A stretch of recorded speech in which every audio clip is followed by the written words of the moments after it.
Hello everyone and welcome back to my Bold and Beautiful 29 YouTube channel. I hope you guys are having a wonderful day. Before we start, please hit the subscribe button and give this video a thumbs up.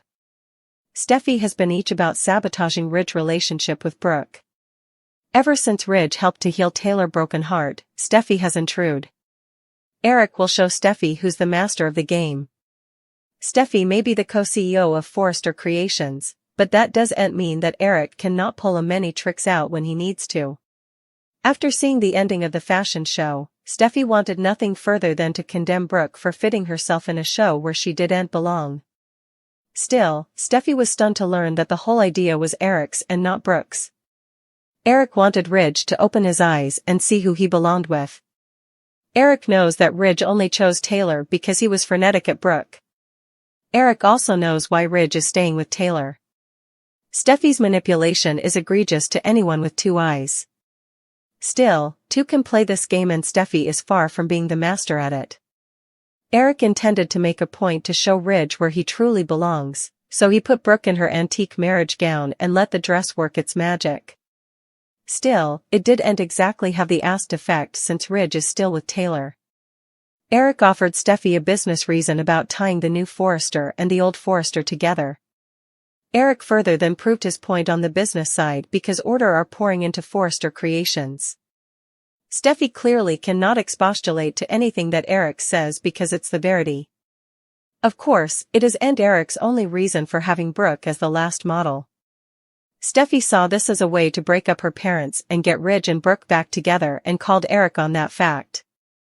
Eric has seen Ridge with both Brooke and Taylor. Still, Eric sees Brooke as the key to Ridge's happiness. Eric is further than determined to open Ridge's eyes to what he sees. Steffy is literally getting a taste of her own drug since she has been working against Brooke all of this time. Is Steffy about to learn the hard assignment when it comes to Forrester men? Steffy is trying to guilt-trip Ridge into staying with Taylor.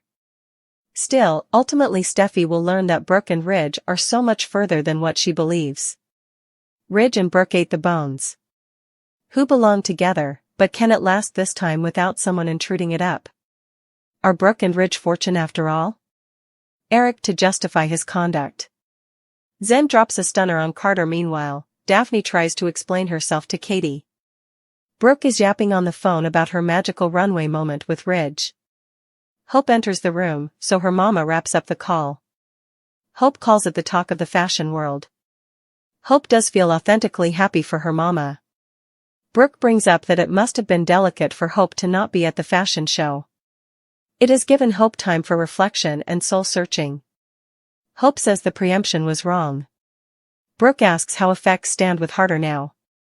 Hope says it's complicated and asks about Bridge. Brooke gushes about the magic on stage with Ridge again. Hope chuckles over Taylor locking them in the vault. The youngish woman adds that Brooke still made it out on the stage on time to have her magical moment with Ridge. Hope suddenly gets emotional. As they talk, Hope says she wants to make effects right, however, also that's what she wants too, if her mama wants to be with Ridge. At Forrester Creations, Ridge tells Eric he appreciates the looker. Eric gushes about Brooke's devotion to Ridge despite how he treated her. Ridge blows up. Eric tells his son that he needs to admit he made a huge mistake and get back to living his life with Brooke. Ridge blows up and accuses his father of playing God with his life. Ridge is yelling but Eric continues justifying his conduct. Eric says Ridge is the one who needs to stop waffling between two women. They both know where this ends you with Brooke.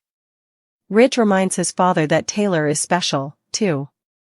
Eric agrees but doesn't suppose she's the love of Ridge's life. Eric has always been Team Bridge and that will no way stop. After Eric leaves, Brooke enters Ridge's office. Brooke is agitated about the commentary. Ridge seems uncomfortable and unhappy. Brooke cuts him off to talk about chemistry and how the entire fashion assiduity wants ground to reunite. Does Ridge want that, too? Ridge paces across the room as Brooke babbles about their runway moment. Ridge reminds Brooke that it was not real, it was offered. Brooke laughs it off and says Eric wants them together. The Golden continues making her reunion pitch. She wraps her arms around Ridge's neck and reminds him that she's his Logan ever. Carter is in another room at FC. The susurrus looks at his phone in frustration. Guess that means no response from Hope. Carter thinks back to his relationship with the disgraced developer. Zend interrupts, saying they need to talk. It's about Daphne. Carter doesn't understand. Zend brings up walking in on Carter and Daphne. What's the deal with you two? Carter denies that anything is going on and acts confused. Now Zend is the confused bone.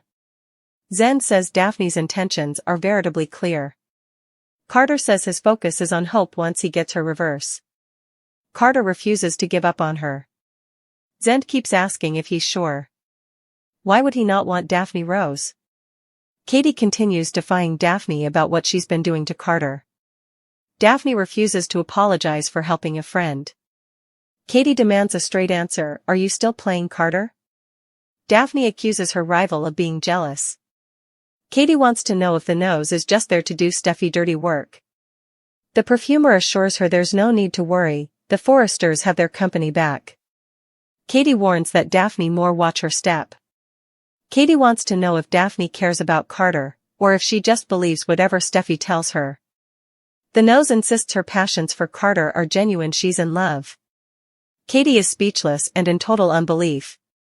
Daphne tries to explain. Katie calls it a game. The nose said it was no way a game, it was to get the company back for the Forresters. Katie sluggishly says, so you're in love with Carter. Right, also is when Carter just happens to intrude. Carter wants to know what's going on. Daphne says they were just talking about how important they both care about him. Carter looks confused again. In fact, when Liam Spencer says he's not going anywhere, you can nearly go that he's going to leave sooner rather than laterally. Liam Spencer has an inoperable brain excrescence. That's why he fell the way he did during his emotional fight with his father Bill Spencer before he landed in the sanitarium. Not only that, but Liam also prayed Steffy not to tell anyone and especially not his other baby ma Hope Logan about his condition. Rather, he's been trying to live his life as much as possible. Liam indeed had his little special daddy and son cotillion with his son Kelly, who he shares with Steffy. Traumatized by her father's death. She's still a veritably youthful girl and it's going to be hard to deal with Liam passing down, especially if they're going to be spending further time with one another. Not only that, but because Liam isn't telling anyone about his brain cancer, the news of his death is going to come as a shock to everyone indeed, though little by little people are going to suspect that commodity isn't right with Liam and his declining health. There's only so important that you can hide. Brooke Logan clearly isn't going to like it when she hears about this. That's because all signs point to her son Hope sleeping with Nick, who'll soon be returning to this fictional city. While there's a good chance that she might be doing this to be hateful to her mama, who can condemn her? After all, Brooke is still chasing after Ridge indeed, though he called Hope some of the most terrible names. You'd suppose that as Hope's mama, Brooke would at least defend her son, but that didn't be at all. Also again, Hope isn't a saint herself. She's the kind of person who'll make all the right kind of moves on a man that she thinks she wants but will most probably discard laterally. Not only that, but Hope is also the kind of woman who likes to get what she can't have. That's why she pursued Finn for the longest time and kept going back and forth with Thomas Forrester while he was still around. But with Nick, it's going to be different. This is going to hit where it hurts the most for Brooke because she would anticipate her son to do exactly what she did to her so numerous times back. Clearly is a you-know-what. But what will make effects indeed more libelous is if Brooke is going to catch Hope and Nick in bed together. The apple doesn't fall far from the apple tree at all. We can clearly go on it passing. Watch this space.